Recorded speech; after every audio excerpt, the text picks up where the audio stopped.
คนเดียวพลัดคู่เพ้ออยู่ริมทะเลมองทะเลว้าเวทวี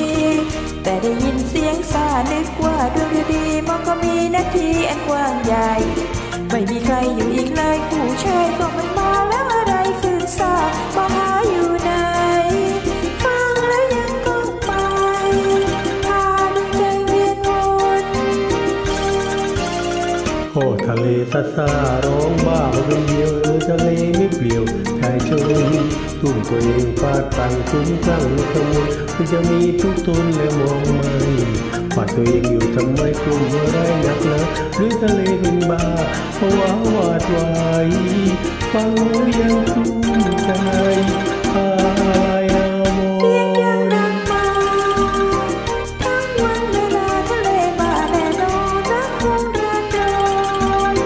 มิตรเป็นอันนอนใจแต่ไม่ยอมสักวันแม้รักเราอับปางจะจืดจางร้าราฉันก็คงเป็นบ้าเพราะว่าเช่นนั้นคงไม่ควรเช่นกันคงจะรำพันจนตาย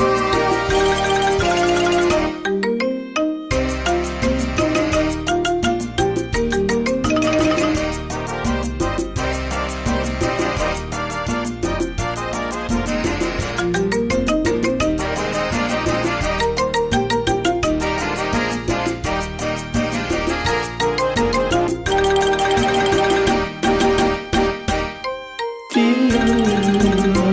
ทุกวันเวลาจะลงในบ้านแน่นอนรักคงยังนอนนี่เป็นแน่นอนที่เราไม่ยอมสักวันเมื่อรักเราปากจะติดจารักรักที่ว่าคงเป็นบ้าเพราะว่าเช่นนั้น